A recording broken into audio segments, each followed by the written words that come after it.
नमस्कार, मैं मधुर मिश्रा और आप देखना शुरू कर चुके हैं द खबर हकीकत.com। आज हमारे साथ हैं मनोज यादव जी, जो कि समाजवादी पार्टी के प्रदेश अध्यक्ष हैं मध्य प्रदेश के। आज उनसे कुछ बात कर देंगे, क्या कुछ अभी समाजवादी पार्टी की मौजूदा स्थिति है, तमाम ऐसी बातें राजनीतिक जो आप सभी की इच्छा है कि आप लोग जानें। तो भाई साहब, बहुत बहुत धन्यवाद, आपने हमें समय दिया। धन्यवाद मिश्रा जी, और खबर हकीकत को बहुत बहुत शुभकामनाएं कि हकीकत दिखाती रहे। भाई साहब, सबसे पहली बात तो आज सागर आगमन हुआ है, किस संदर्भ में आज सागर आगमन हुआ? सागर में बहुत ही एक जघन्य अपराध हुआ है, जो लगातार उसको 3-4 साल हो चुके हैं उस घटना को। जब भूपेंद्र सिंह जी गृह मंत्री थे उस टाइम इनके कार्यकाल में एक घटना हुई इनके रिश्तेदार के द्वारा।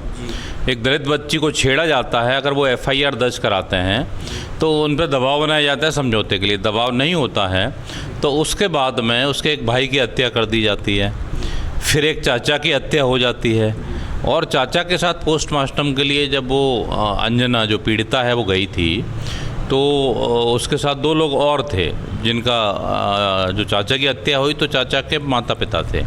तो उनको पानी पीने के लिए पानी में कुछ दिया जाता है, वो लोग बेहोश हो जाते हैं। अंजना ने कुछ पिया नहीं तो उसको हत्या कर दी जाती है और दिखा दिया जाता है कि वो गिर के मर गई।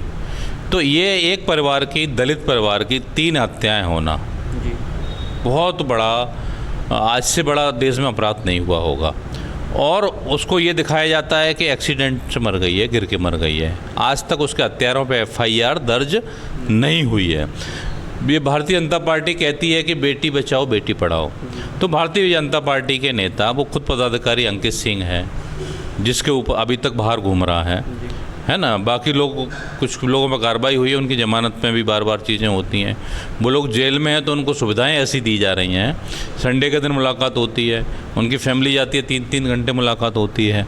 तो इस टाइप की जो एक भारतीय जनता पार्टी का जो गुंडा राज चल रहा है यहाँ पर, तानाशाही चल रही है, ये बहुत ही शर्मनाक है। तो उसी सिलसिले में हम लोग आज से 20 दिन पहले एक हमारा 20 सूत्रीय प्रतिनिधिमंडल उस परिवार से, पीड़ित परिवार से मिला था जाके, और उसके बाद राष्ट्रीय अध्यक्ष जी को हमने, अखिलेश यादव जी को ये बात बताई। तो उस परिवार की मदद के लिए उन्होंने की, तो उसका हम लोग मदद का चेक भी देने गए थे उस परिवार के लिए, और परिवार को एक हिम्मत देने गए थे कि आप अपनी लड़ाई लड़ रहे हैं, हम लोग आपके साथ में हैं। जो आपने बताया ये नोनिया वाला कांड, इसको लेकर भी जैसा कि कुछ आपने बताई, जो टीम आई थी समाजवादी पार्टी की सफाइयों की, तो अब इसके बाद आगे क्या होता है? आगे भी क्या समाजवादी पार्टी इसको कैसे उठाएगी? वो परिवार बहुत दुखी है, पीड़ित है, और उसके पिताजी तो बात बात पर रोने लगते हैं बच्ची के कि मेरी एक बेटी चली गई, एक बेटा चला गया।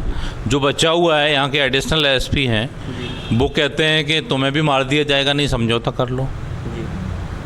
ये परिवार ने बताया कि SP धमकाता है।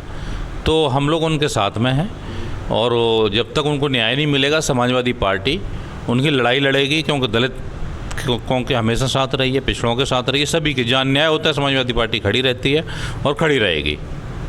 आज सागर जिले में आप आए, आपने क्या देखा? और लगातार इससे पहले भी आपका सागर आना जाना रहा, पर देखा कि समाजवादी पार्टी की सागर में भी उतनी अच्छी स्थिति नहीं है, ऐसा इस पे लेके आपका क्या कहना? समाज में समय होता है, परिवर्तनशील है, स्थिति नहीं है, इसलिए बार बार हम लोग मेहनत कर रहे हैं। और अब हमारी पार्टी देश की सबसे बड़ी तीसरी पार्टी बन गई है, और एक समाजवादी 1000 के बराबर होता है। जितने लोग यहाँ बैठे हुए हैं ना, वो ये मान लो 1000 के बराबर बैठा हुआ है। आपने सुना भी होगा और देखा भी होगा कि समाजवादी जहाँ खड़े होते हैं ना, वहाँ पे एक अलग ही न्याय की बात होती है। तो इसलिए अब हम लोग मजबूत करने के लिए पूरे प्रदेश में दौरे कर रहे हैं। बड़ा अच्छा सवाल है आपका। और सागर ज़िले में किसी के साथ अन्याय हो रहा है वो भी, और संगठन को मजबूती देने के लिए अपने पदाधिकारियों से चर्चा भी कर रहे हैं। संगठन को मजबूत करना है, और ये प्रदेश का हो गया, कुछ जिलों का भी कर चुके हैं, अभी सागर जिला बाकी है संगठन के तौर पर नई जो रणनीति बन रही है, तो उसमें भी करेंगे। सारे सागर जिले के वरिष्ठ पदाधिकारी बैठे हुए हैं, हमारे ये जिलाध्यक्ष जी हैं, ये प्रदेश सचिव जी हैं, बहुत सारे लोग, सभी लोग बैठे हुए हैं। तो समाजवादी पार्टी का टारगेट है कि 2028 में मध्य प्रदेश में सरकार बनानी है। समाजवादी पार्टी देखा गया कि जो राष्ट्रीय अध्यक्ष अखिलेश जी हैं वह पीडीए पे काम कर रहे हैं। क्या आप मध्य प्रदेश में समाजवादी पार्टी भी पीडीए ही फॉर्मूला पे काम कर रही है? बिल्कुल, उसमें कोई संदेह नहीं है। समाजवादी पार्टी पीडीए पे काम कर रही है। पीडीए में पिछड़ा भी है, दलित भी है, आदिवासी और अल्पसंख्यक भी है, और आधी आबादी महिला भी है, और अंगड़ा वंचित भी है। ये है जो एक का मतलब सभी है, अंगड़ा में अगर वंचित है कोई वो भी है, सभी के साथ खड़ी रही है और खड़ी रहेगी। और 2028 में इन्हीं सब की मदद से मध्य प्रदेश में सरकार बनाने का जो टारगेट है, तो जनता के आशीर्वाद से सब लोगों ने चाहा और मीडिया के सहयोग से पूरा होगा। समाजवादी पार्टी जो जैसा कि देखा गया कांग्रेस से अभी गठबंधन चला, तो क्या अभी भी प्रदेश में कांग्रेस से गठबंधन है?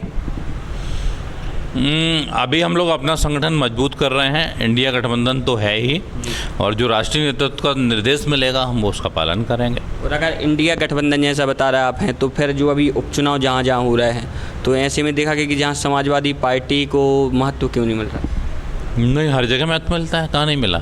इससे पहले भी हमने देखा बंडा में भी उपचुनाव हुए, 2-3 नगरों में निकाय में उपचुनाव हुए, और बहुत से भी जो अभी जो हम लोगों का क्या संगठन मध्य प्रदेश में भंगता नया बना है, तो अभी जहाँ जहाँ उपचुनाव अगर छोटे चुनाव हो रहे हैं तो अभी हम लोगों ने पार्टिसिपेट नहीं किया है।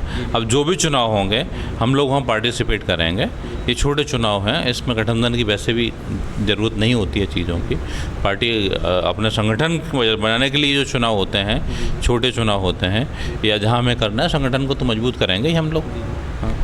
विधानसभा चुनाव में देखा गया है कि हर बार समाजवादी पार्टी का कार्यकर्ता मेहनत करता है, और जब टिकट की बात आती है तो पैराशूट लैंडिंग हो जाती है। ये सारी पार्टियों में होता है, लेकिन अभी हमारे यहाँ कोई अगर गलती है, ऐसा हुआ है, तो हम लोग उसका सुधार करेंगे। ठीक है ना। राष्ट्रीय अध्यक्ष जी ने कहा है, पहले हम लोगों की कुछ कमियां थी, हम उनको दूर कर रहे हैं। कि हाँ, मेहनत जिस लेवल पे चुनाव के टाइम पे सक्रिय हो रहे थे, अब हम आज से ही सक्रिय हैं। अगर आप देखेंगे तो जो सुधार एक प्रक्रिया है, चलती रहती है, तो उसमें सुधार करेंगे। और जो कार्यकर्ता मेहनत करेगा, जो सर्वे पार्टी करेगी, जो उस लायक होगा, वो राष्ट्रीय अध्यक्ष जी उसका टिकट का फैसला करेंगे।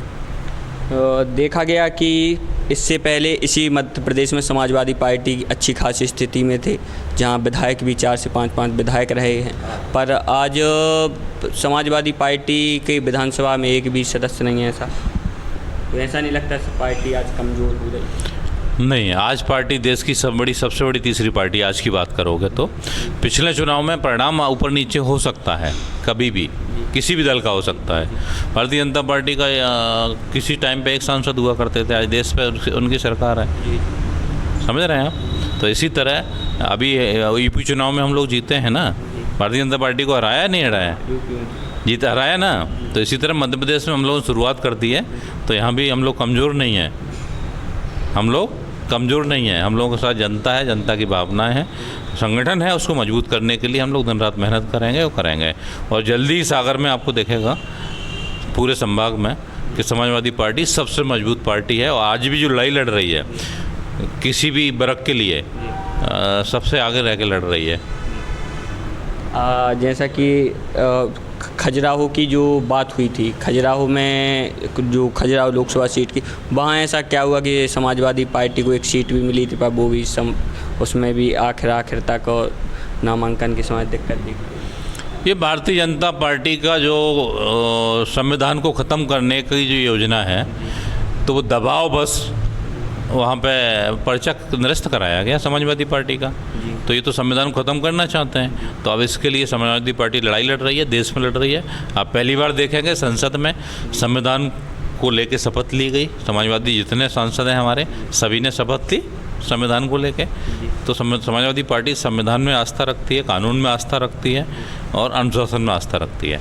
समाजवादी पार्टी आगे मध्य प्रदेश में कोई आंदोलन या कोई, जैसा कि अभी कांग्रेस ने घेराव भी किया, अब समाजवादी पार्टी का ऐसा कोई बड़ा आंदोलन? समाजवादी पार्टी हर ज़िले में जहां पीड़ित है, कोई अन्याय हो रहा है किसी के साथ भी, सभी जगह जा रही है, आंदोलन भी कर रही है, उसके न्याय के लिए मांग भी कर रही है। और मध्य प्रदेश में भी जल्दी ही एक भोपाल में भी बड़ा घेराव होगा। हाँ, तो ये थे हमारे साथ मनोज यादव जी, बात करके बहुत अच्छा। देखते रहें दा खबर हकीकत.com।